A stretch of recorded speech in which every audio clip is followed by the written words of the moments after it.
माँ जी वैसे तो आप बिल्कुल ठीक है, लेकिन लापरवाही नहीं चलेगी। खाने पीने में थोड़ा ध्यान रखिएगा और हाँ, आराम की सख्त जरूरत है। दादाजी अब तो हमारी भी छुट्टी, चलो जल्दी से 9-2-11 हो जाए। बेटे 9-2-11 का मतलब होता है भाग जाना। हम लोग भाग नहीं रहे हैं, हम लोग यहाँ से जा रहे हैं। पापा जी मैंने सारे बिल्स भर दिए हैं। Thank you doctor. या चले मम्मी जी। हाँ बेटा चलो। आई।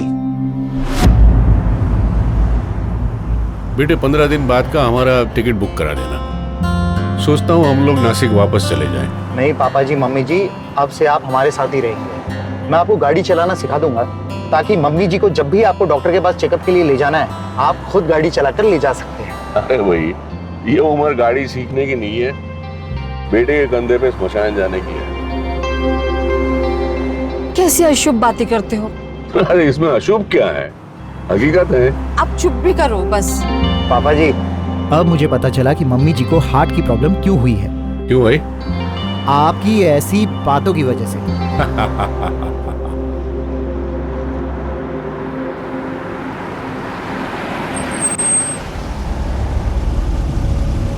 कैसा पागल आदमी है, रास्ते के बीच में गाड़ी खड़े करके फोन पे बात करता है।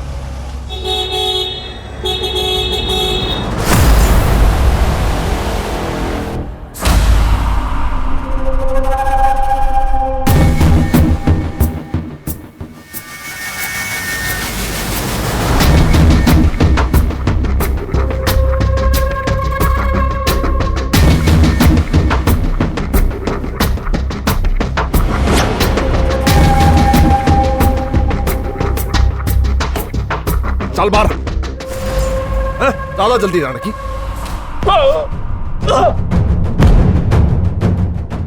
ज्यादा जल्दी जाने की।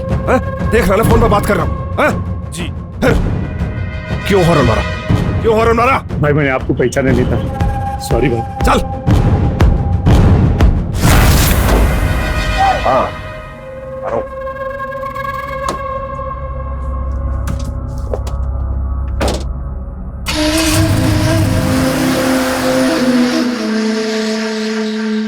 कौन था ये आदमी? ये करण है, एक गुंडा, एक रियल एस्टेट एजेंट है, उसके लिए मारपीट का काम करता है। 10 दिन से नहीं था तो सुकून से रह रहे थे, लेकिन अब फिर से वापस आ गए। मतलब वो हमारे बिल्डिंग में ही रहता है? हाँ पापा जी, ये अपना पड़ोसी ही है।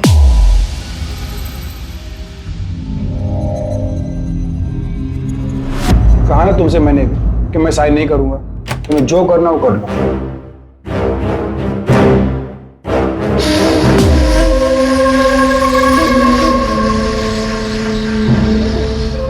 करण छोड़ दो।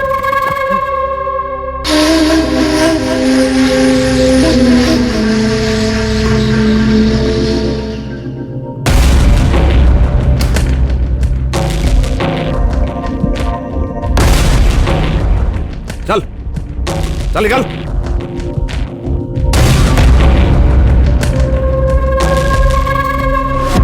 क्या कोई अपनी ताकत के जोर पे किसी के साथ भी मारपीट कर सकता है? किसी को भी डरा धमका के अपना काम करवा सकता है? नहीं, वो ऐसा कर पाता है क्योंकि उसके खिलाफ कोई खड़ा नहीं होता। आज भी यही हुआ। करण जैसा क्रिमिनल जरा सी बात पे एक आदमी की पिटाई करता रहा और सब तमाशा देखते रहे, चुपचाप उसकी गुंडागर्दी सहते रहे। कहते हैं अन्याय करने वाले से बड़ा गुनहगार उसे सहने वाला होता है, लेकिन अक्सर एक आम इंसान ये नहीं समझता। वो सोचता है कि क्यों ऐसे गुंडे बदमाशों के मुंह लगा जाए, पर हमारी यही सोच हमें और हमारे परिवार को ऐसे गुंडे बदमाशों का शिकार बना सकती है।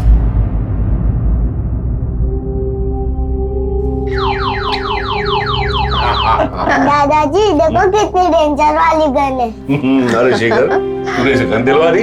पापा जी मैंने नहीं, आपकी प्यारी बहू ने दिलाई है। ईशान, दादी को सोने दो। ठीक है। कोई बात नहीं, कोई बात नहीं।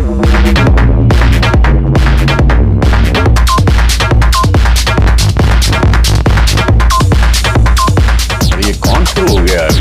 पापा जी, ये वही गुंडा बदमाश है। एक काम करो ना बहू, खिड़कियां बंद कर दो, आवाज थोड़ी कम हो जाएगी।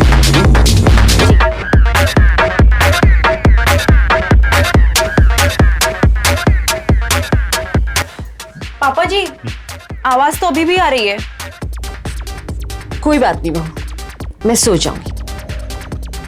मम्मी जी आप आराम कीजिए। चलो ईशान बेटा, चलो दिव्या।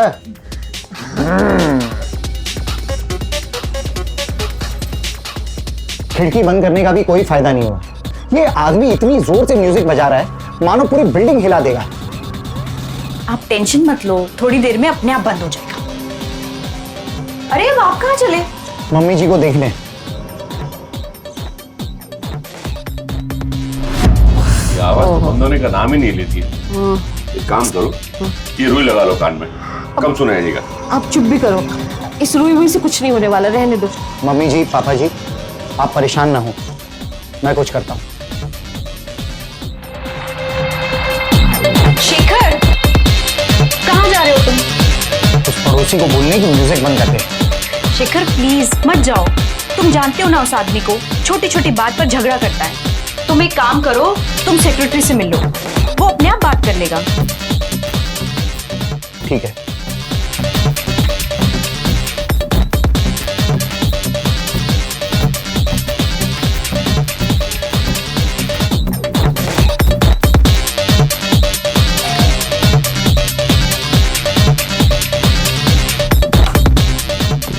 सेक्रेटरी साहब ये क्या है?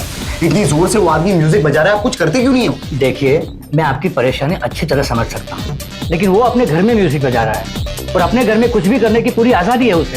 इसमें मैं क्या कर सकता हूँ? सीधे सीधे ये क्यों नहीं कहते कि आपको उसे कुछ भी कहने से डर लगता है?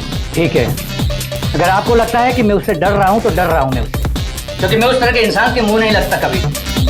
और अगर आपको इतनी परेशानी है तो आप खुद क्यों नहीं जाकर बात करते उससे? जाइए, कीजिए बात और करवाए म्यूजिक बंद।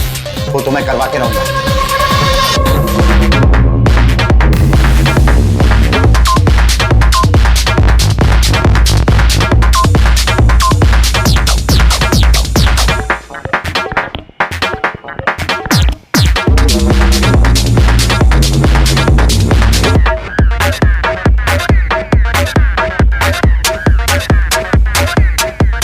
पार्टी तो बहुत बढ़िया दी है तुझे आज।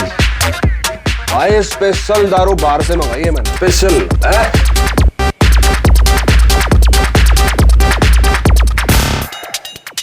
भाई एक मिनट, टाके खाली करके आता हूँ। एंजॉय।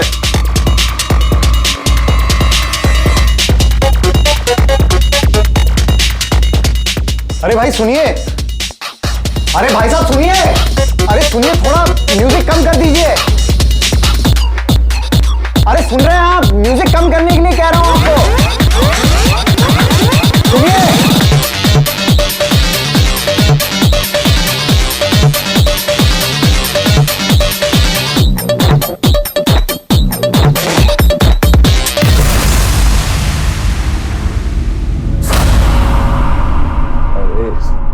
कब से आपसे कह रहा हूं कि म्यूजिक कम कर दीजिए।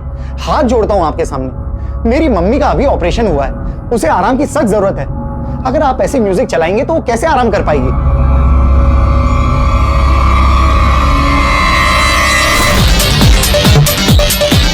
अरे ये हमारा घर है और यहाँ मर्जी हमारी चलेगी। आगे समझ में समझाऊंगा।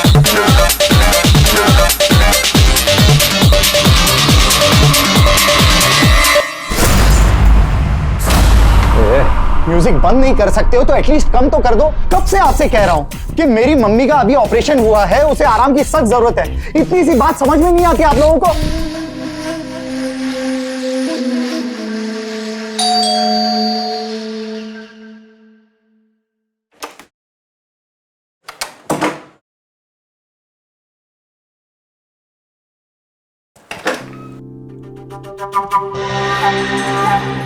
अच्छा हुआ ना आप सेक्रेटरी के पास चले गए, उसकी बात मान ली उस गुंडे ने।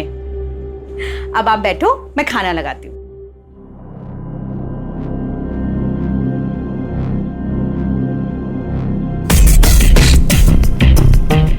क्या बात भाई, म्यूजिक ही बंद कर दिया? अरे वो तेरा पड़ोसी यार शेखर। भाई करण, म्यूजिक के बिना मजा नहीं आ रहा है यार। खैर तू बैठ यार, मूड मत खराब कर। चुप, 2 मिनट चुप, मैं देखता हूँ इसको।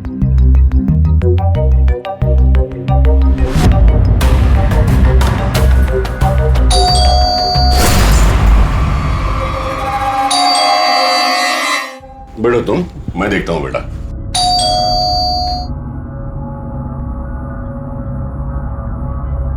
क्या बात है भाई? अब जी कुछ नहीं, वो आपके छोरे से बात करनी। हाँ बोलिए। अरे एक मिनट भाई साहब, एक मिनट आइए। अरे कुछ नहीं, एक मिनट बात करनी थी बस आपसे। वो भाई साहब, बिना म्यूजिक के पार्टी तो देखो होती नहीं है। आप बताओ कितना वॉल्यूम करूं? हैं 10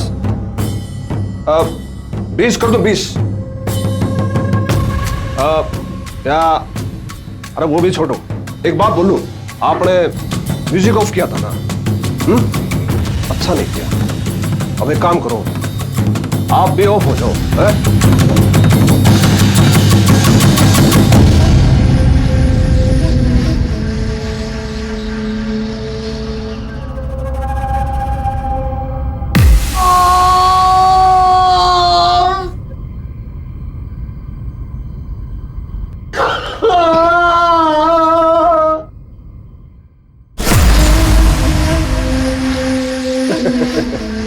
भाई अभी जितनी जोर से बजाना है ना बजाओ, भाई साहब ने परमिशन दे दी है। आ जाओ।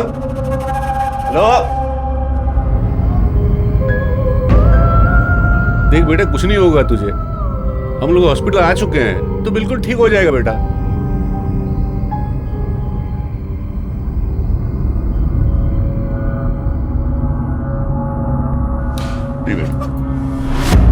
एक इंसान को इतनी बेरहमी से मारने की कोशिश की गई, आखिर हुआ क्या था? सिर्फ यही कि म्यूजिक की तेज आवाज से अपनी बीमार मां को परेशान देख शेखर से रहा नहीं गया और वो करण से आवाज धीमी करने को कहने चला गया। इस जरा सी बात का ऐसा बदला लिया गया। करण ने अपने ईगो के लिए एक इंसान की जान की कीमत तक नहीं समझी और एक बार फिर आसपास के लोग तमाशा देखते रहे। किसी की हिम्मत भी नहीं हुई करण को रोकने की, कुछ कहने की। अगर शेखर के पड़ोसी थोड़ी सी हिम्मत कर जाते तो आज करण जैसा गुंडा जेल में होता और शेखर जिंदगी और मौत से ऐसे लड़ नहीं रहा। भाई अगर वो मर मुर गया ना तो बड़ी मुसीबत हो जाएगी। अरे कुछ नहीं होगा भाई, वो कहते हैं ना, टेंशन लेने का नहीं देने का है? लेकिन भाई हम सिर्फ मार पिटाई करते हैं, मर्डर नहीं करते। अरे यार, अरे रघु। हाँ सर। अरे बाहर जो कुछ हुआ तूने देखा क्या? मैंने कुछ नहीं देखा सर।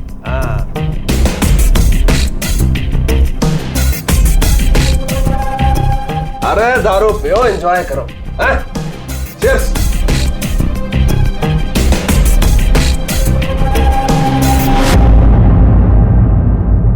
देखो, शेखर को कुछ नहीं होगा, मैं कहता हूं तुम्हें, मेरे बेटे को कुछ नहीं होने वाला।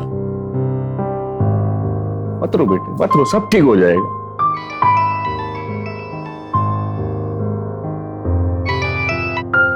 हाँ भाई, तुम चिंता मत करो, यहाँ सब कुछ ठीक है।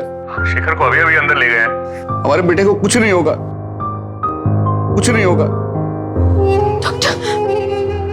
I am sorry.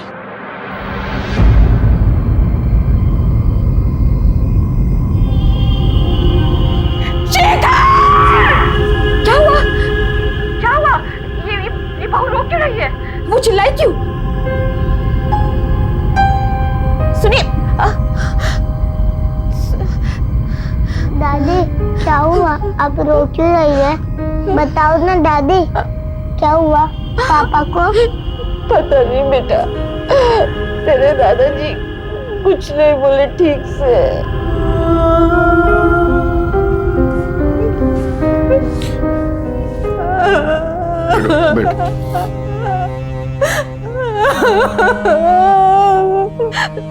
मत रो बेटा, मत रो, मत रख बेटा, कुछ नहीं होगा, सब ठीक हो जाएगा। देख मैं हूं ना तेरे पास, मैं हूं ना। देखिए, इंस्पेक्टर साहब आपका बयान लेना चाहते हैं।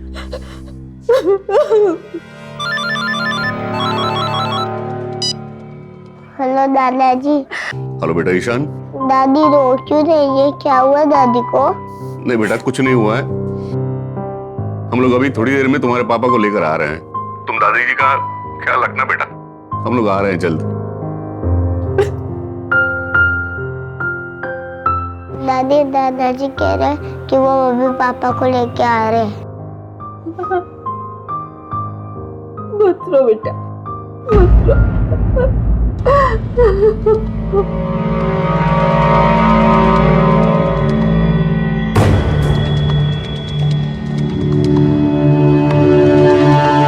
जी इंस्पेक्टर साहब, हम आपका बयान लेना चाहते हैं। जी।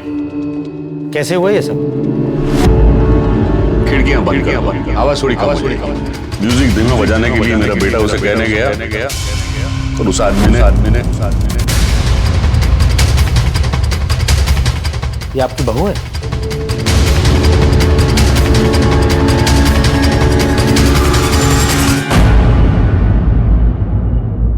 मुझे नहीं लगता कि इस हालत में वो आपको कुछ बता पाएगी। ठीक है, हम बाद में मिलते हैं।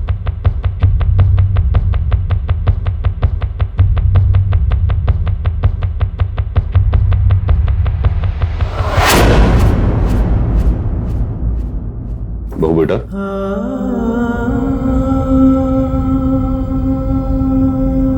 चुप हो जा बेटा। अरे चुप हो जा, कहा ना तुझे। अरे एक तू ही तो है जो अपने बेटे को संभालेगी अब। पापा जी।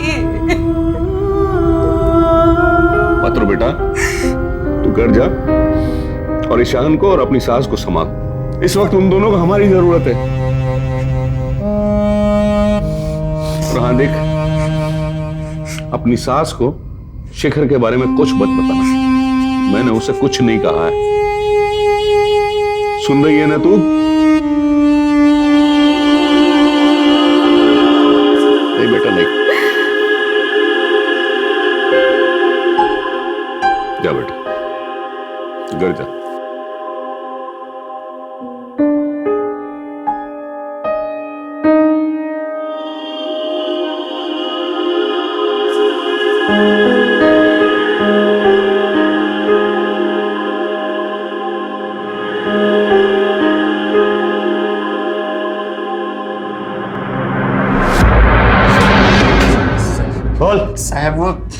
साहब आपको तो पता है वो बुजुर्ग आदमी साहब, और ना उनको कुछ दिखाई भी नहीं देता। तुझे कैसे मालूम कि उन्हें कम दिखाई देता है? तो एक दिन मैं हाथ में ना कागज लेके जा रहा था तो बोले बेटा खरगोश लेके कहाँ जा रहा हूँ। बात सच है, उनका बेटा यहाँ पे आया था और उस दिन ना हमारे करण साहब के साथ में थोड़ी सी उसकी बहस हुई थी, वो भी म्यूजिक धीमा करने के लिए। इसके बाद कुछ नहीं। और इसके बाद फिर उसके बाद क्या? उसके बाद हमारे करण साहब ना बाहर चले गए और मैं ना चाकू में धार लगवाने के लिए नीचे गया था। मैं चाकू में धार लगवाया, चाकू में धार लगवा के साहब मैं इस हाथ में चाकू लेके ना सीढ़ियों से ऊपर आ रहा था और उनका बेटा एकाएक मेरे सामने आ गया और चाकू उनके बहुत शौक है ना तुझे फांसी पे चढ़ने का? दूसरों का गुनाह अपने सर ले रहा है। हरिंदर, यस सर, ले चल इसे, चल।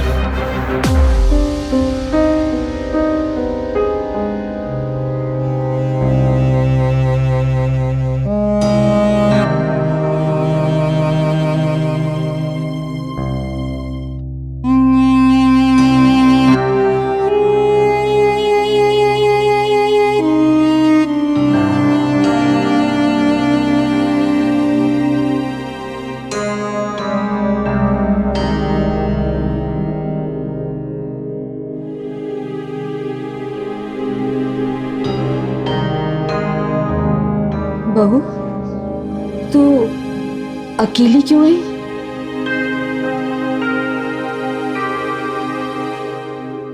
शेखर कहाँ है? कैसा है वो? मम्मी जी वो पापा जी के साथ थोड़ी देर में आएंगे। चलिए आप नाश्ता कर लीजिए। तू पागल हो गई है? मेरा बेटा वहां हॉस्पिटल में है और तुमसे नाश्ता करने को कह रही है? आपको दवाई भी खानी है ना मम्मी जी, थोड़ा बहुत कुछ खा लीजिए मम्मी।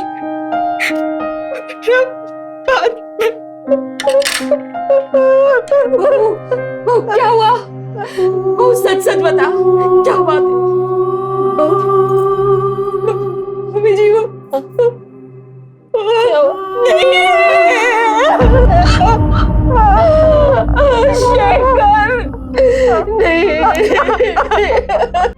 अपने जवान बेटे की अर्थी को कंधा देने की तकलीफ क्या होती है ये वो पिता ही समझ सकता है और कोई नहीं। आज तकलीफ से ज्यादा दुख उन्हें अपनी बेबसी पे हो रहा होगा।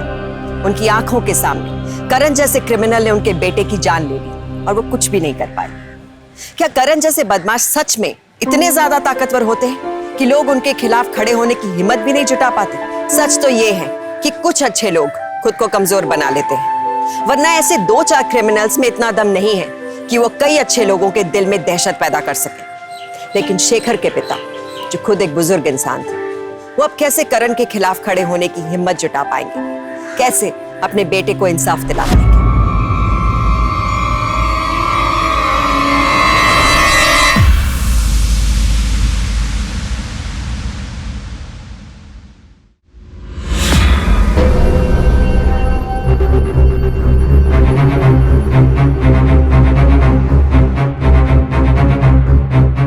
अरे बुड्ढे ने देख।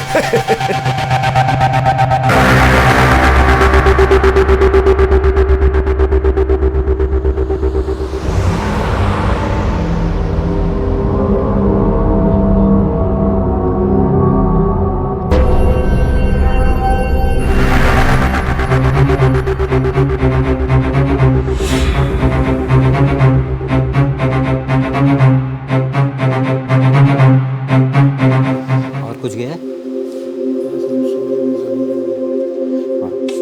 हवलदार साहब, मैं इंस्पेक्टर यादव से मिलना चाहता हूँ। जी साहब तो अभी बाहर गए हैं, आप बाहर कॉरिडोर में उनका वेट कर सकते हैं।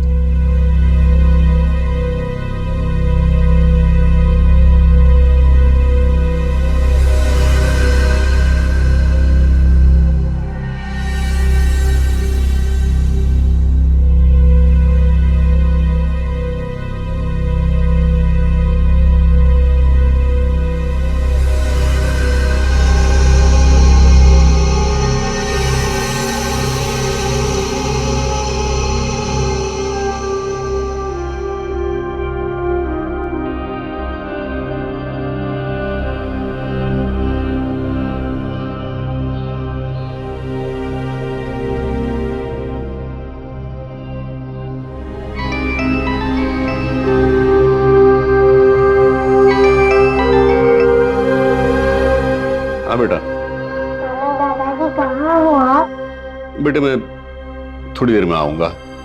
तुम एक काम करना बेटा, अपनी माँ को और अपनी दादी को खाना खिला देना। देखो दादी तो मना करेगी, लेकिन तू उनकी बात मानना मत, ठीक है? जी दादाजी।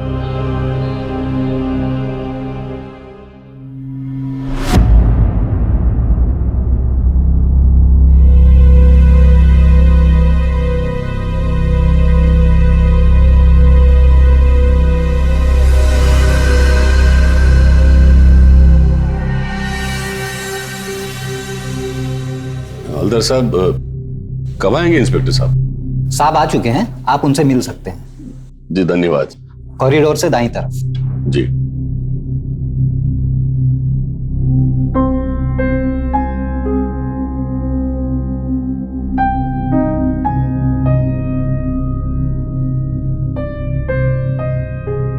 सर मैं आपसे बात करना चाहता हूं।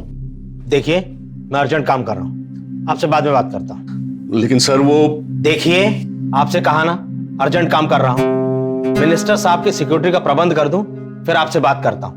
आप बाहर जाइए, जाइए बाहर। हाँ वीरेंद्र, वो फाइल भेजो।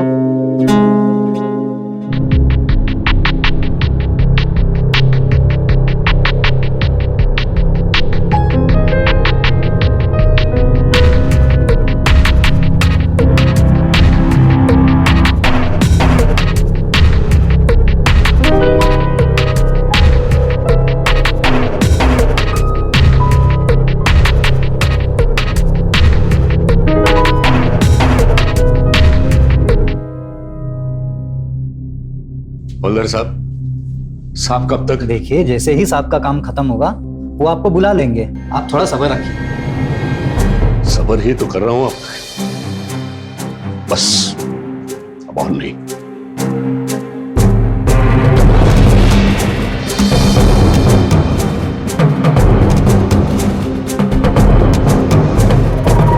देखिए अब अपने जवान बेटे की चिता को आग देकर स्मशान से सीधा यहाँ पे आया हूँ, नहाया तक नहीं मैं। देखिए। अरे क्या देखिए, हद हो गई। 6 घंटे से मैं आपका इंतजार कर रहा हूँ। आपको पता है मुझ पर क्या बीत रही होगी। अरे इस वक्त मुझे अपनी बीवी, बहू और पोते के साथ में होना चाहिए था, लेकिन मैं आपका इंतजार यहाँ पे कर रहा हूँ। और आप हैं कि आपको मिनिस्टर साहब की सिक्योरिटी से फुर्सत ही नहीं है। देखिए, आप शांत हो जाइए। लीजिए पानी पीजिए। स्मशान से सीधा यहां पे आया हूं। आपको पता होना चाहिए कि नहाए बगैर कुछ खाया पिया नहीं जाता। मैं आपसे सीधी बात पूछना चाहता हूं कि मेरे बेटे के कातिल करण को अब तक आपने अरेस्ट क्यों नहीं किया? उसके नौकर को क्यों पकड़ के रखा है आपने? सर, हमें हर काम कानून के दायरे में रहकर करना होता है। और रही बात आपके बेटे के कातिल की, तो उस नौकर ने तो खुद ही कबूल कर लिया है कि उससे एक्सीडेंटली हो गया था। वो एक्सीडेंट नहीं, मर्डर है, मर्डर। मैं जानता हूं, लेकिन आपके अलावा ये और कौन कह रहा है? आपके पड़ोसी, आपके बिल्डिंग वाले, किसी ने भी तो करण के खिलाफ गवाही नहीं दी। देखिए साहब, मैं तो नीचे के फ्लोर पे रहता हूँ और मैंने तो कुछ नहीं सुना और ना ही कुछ देखा है सर मैंने।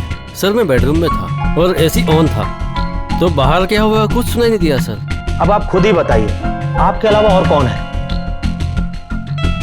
जो उस आदमी करण के खिलाफ गवाही दे सके? क्या घूर क्या रहा है? डरा रहा है मुझे? हैं? भाई देखो भाई, बुड्ढा मुझे डरा रहा है। हैं? मैं डर गया? हैं?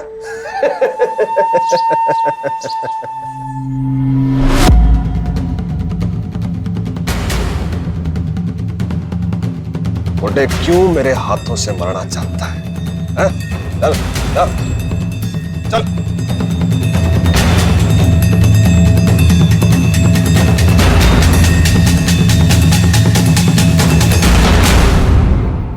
देखिए अंकल जी, हम आम लोग हैं और हमें ऐसे लोगों से उलझना नहीं चाहिए।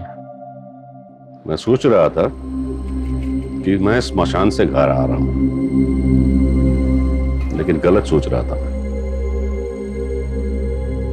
यहां तो तुम सबके सब मुर्दे ही हो।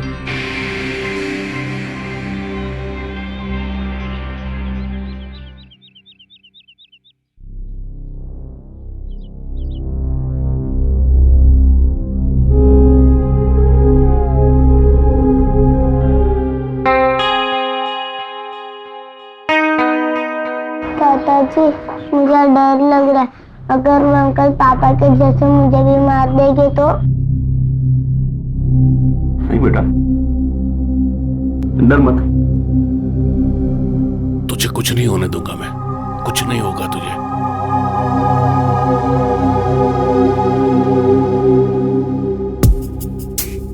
बहू, उठो, चलो मेरे साथ।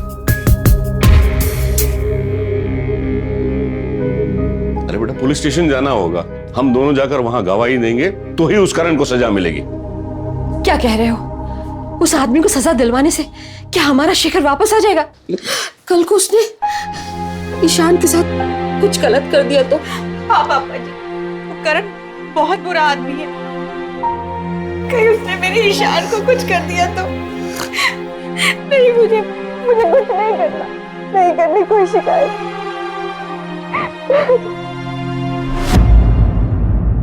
बिना म्यूजिक के पार्टी तो देखो होती नहीं। आओ बताओ कितना बोले हमको?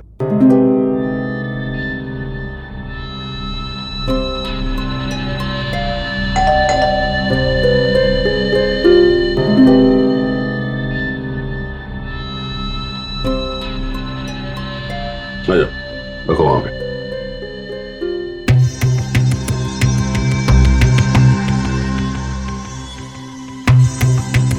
ठीक है, जाओ आप।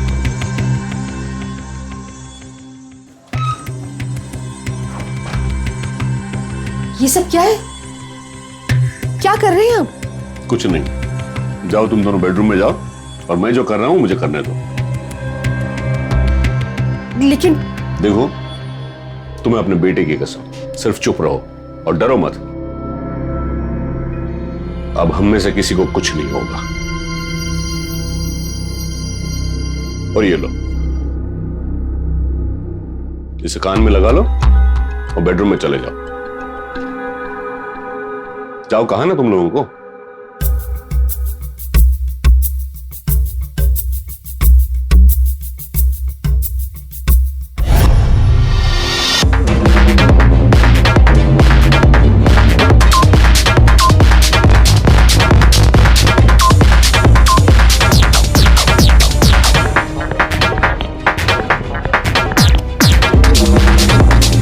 इतनी सुबह सुबह कौन लाउड म्यूजिक बजा रहा है? परेशान करके रख दिया है, देखना पड़ेगा।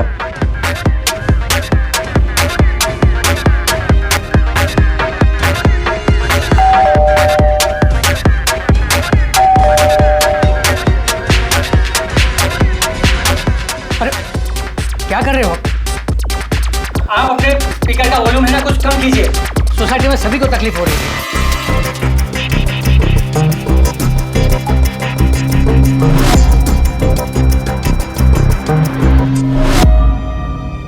ये क्या कर रहे हैं आप? कल ही आपका बेटा मर गया और आज आप? मेरा बेटा मरा है ना, तो मुझे जो करना है वो मैं करूंगा। तुम लोग कौन होते हो मुझे बोलने वाले? लगता है बुढ़ा पागल हो गया है। अंकल जी म्यूजिक बंद कीजिए, बच्चों के एग्जाम है और आपने सुबह से लगा रखा है, और वैसे भी रात को वो करण।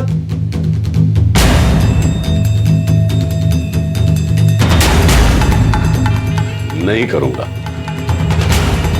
जब ये म्यूजिक जोर से बजाता है तभी आप लोग उसको कुछ नहीं कहते। आप लोग जब भी उसके पास जाते हो तो छोटी छोटी बात पे आपसे झगड़ा करता है, मारा मारी पे उतर आता है, आपको गालियां देता है। हा? तो मुझे ही क्यों कह रहे हो तुम? मारिए तो निकलो यहां से, नहीं तो एक एक को मार के भगाऊंगा मैं। निकलो। और साले सांड, तूने मेरे पोते को डरा के उसकी पैंट गीली कराई थी ना, तो मैं तुझे चैलेंज करता हूं, 2 दिन बाद ठीक सुबह 10 बजे मुझे नीचे मिलना। तो तेरी पैंट में मैंने 10 ना करवा देना, देखना तू। अरे पागल खाने की गाड़ी बुलाओ, बुड्ढा पागल हो गया है?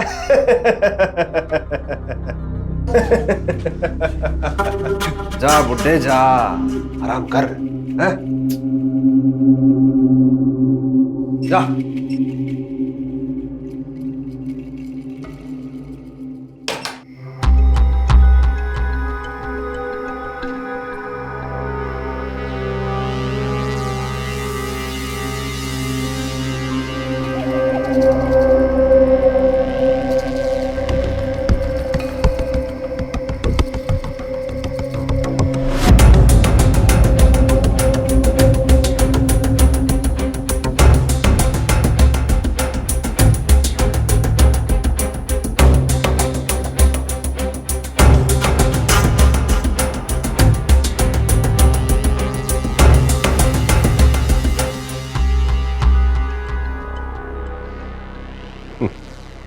कोई नहीं है। वॉचमैन, यहाँ आओ।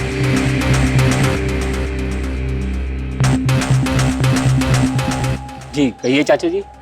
जाओ, सबको नीचे बुला लो, और वो करण को भी उसे कहना कि 10 बज चुके हैं। ये भी कहना कि शेखर के पिताजी आ चुके हैं। तो उसे कहना कि तुम्हें जो चैलेंज दिया गया था वो पूरा करने का वक्त आ गया है। चाचा जी अब मेरी बात मानो। तुम्हें जितना कहा जाता है उतना ही करो। जाओ, बुला लाओ सब। जैसी आपकी मर्जी। जाओ।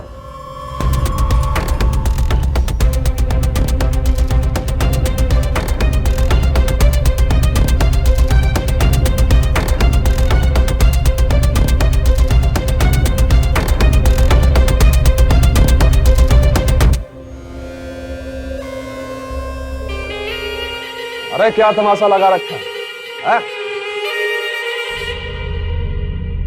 क्यों बुड्ढे, तुझे भी मरने का शौक चढ़ा है क्या? है? कफन तो मैंने अपने सर पे बांध लिया, और तुझे अच्छी तरह पता होना चाहिए कि जो आदमी सर पे कफन बांध लेता है वो कितना खतरनाक होगा। देख बुड्ढे, मैं तुझे मारना नहीं चाहता था, और अब तूने हद कर दी है। तुम्हारे सामने हाथ जोड़ती हूँ, ये तुम्हारे पिता समान है। पागलपन क्यों कर रहे हो? क्यों गुस्सा दिला रहे हो इसे? तुम जाके बहू के पास खड़ी रहो। गुस्सा तो मुझे आ गया है, अब ये बच नहीं सकता।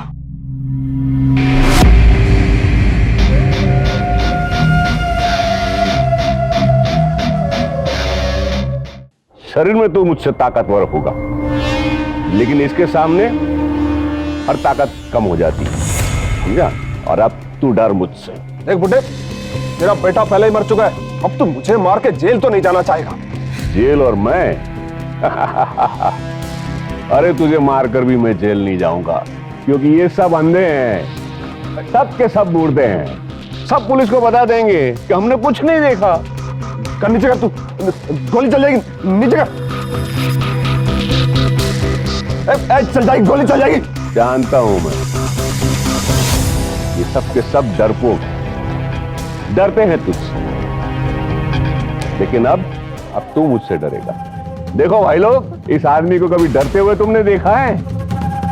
अरे मुझ जैसे बुड्ढे से डर रहा है ये, देखो कैसे डर रहा है ये। मैं तेरी आखिरी इच्छा भी पूछूंगा नहीं।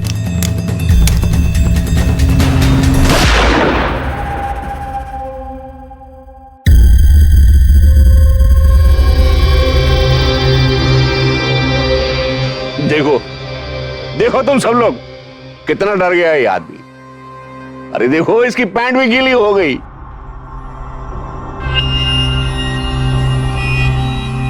एक बुड्ढे से डर गया है? साले बुड्ढे, बहुत हो गया तेरा नाटक, अब तू बच नहीं सकता।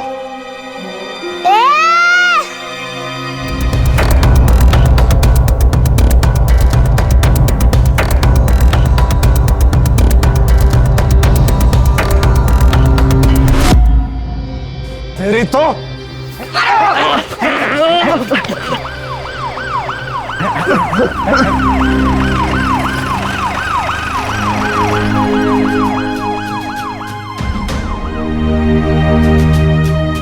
अंकल जी, हम सब इसके खिलाफ गवाही देंगे, क्योंकि इसने हमारे सामने शेखर का खून किया है। हाँ इंस्पेक्टर साहब, यही वो शैतान है जिसे शेखर को मारा है। गिरफ्तार कर लीजिए इसे। ले चलो इसे।